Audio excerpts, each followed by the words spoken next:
Selamat pagi, nama saya adalah Leonardo Ganta Ginting, NIM 190335, kelas 2 KSB. Saya akan memaparkan materi tentang limbah industri. Terdapat dua jenis limbah dalam proses pengolahan kelapa sawit. Yang pertama limbah padat dan yang kedua limbah cair. Yang termasuk ke dalam limbah padat dalam proses pengolahan kelapa sawit yaitu cangkang dan serabut. Kemudian yang termasuk ke dalam limbah cair dalam proses pengolahan kelapa sawit adalah air limbah. Cara pengolahan limbah padat yang termasuk cangkang dan serabut adalah mengolahnya menjadi bahan bakar boiler untuk keperluan proses produksi kelapa sawit.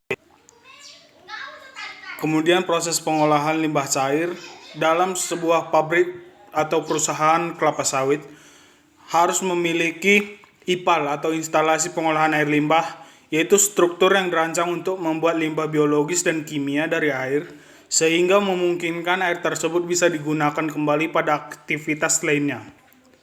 Apa sih bahaya air limbah?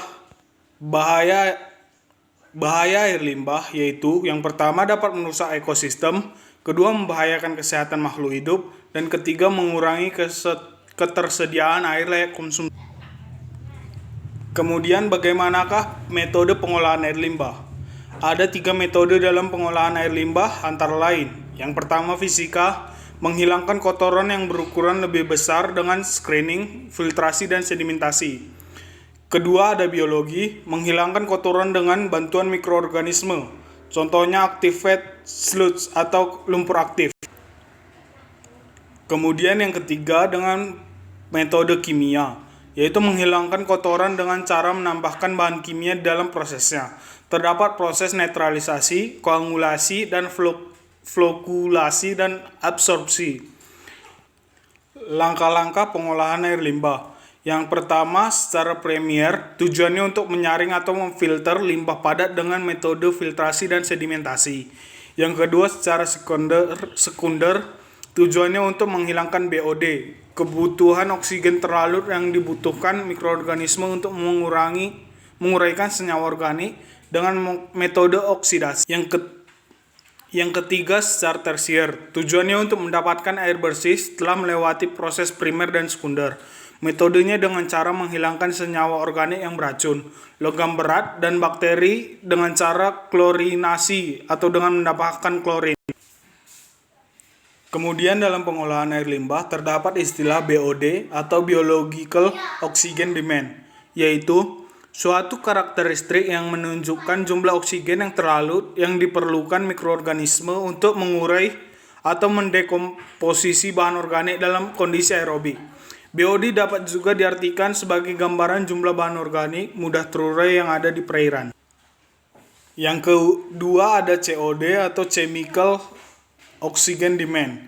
Pengertian COD yaitu jumlah oksigen yang diperlukan untuk mengurai seluruh bahan organik yang terkandung dalam air. Hal ini karena bahan organik yang ada sengaja diurai secara kimia dengan menggunakan oksidator kuat atau kalium bikromat. Selisih antara nilai BOD dan COD memberikan gambaran besarnya bahan organik yang sulit diurai di perairan. Kemudian persyaratan COD. Nilai COD akan berbanding terbalik dengan nilai BOD menurut Peraturan Menteri Negara tentang Lingkungan Hidup Nomor 03 Tahun 2010 tanggal 18 Januari 2010 yang berisi baku mutu air limbah sebagai berikut. Kemudian apa saja bahaya BOD dan COD? Kadar BOD dan COD yang tinggi dapat menyebabkan penurunan kandungan oksigen terlarut di perairan, yang dapat mengakibatkan kematian mikroorganisme akuatik. Sementara itu, dampak dari kandungan fosfat yang tinggi dapat mempercepat pertumbuhan mikroalga pada perairan bebas. Dari beberapa jenis mikroalga, ada kelompok yang menghasilkan toksin bagi ikan dan biota air, yang menutup permukaan air sehingga pancaran sinar matahari dan oksigen terlarut dalam perairan akan berkurang. Oleh karena itu, pencemaran lingkungan mempunyai dampak yang sangat luas dan sangat merugikan manusia. Maka perlu dilakukan pengurangan pencemaran lingkungan. Kemudian bagaimana cara menguji BOD dan COD dalam perairan? Prinsip pengukuran BOD pada dasarnya cukup sederhana, yaitu mengukur kandungan oksigen terlarut dari sampel segera setelah pengambilan.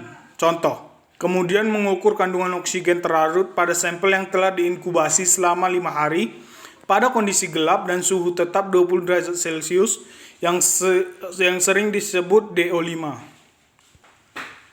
Metode pengukuran COD sedikit lebih kompleks karena menggunakan peralatan khusus reflux, penggunaan asam pekat, pemanasan, dan titrasi.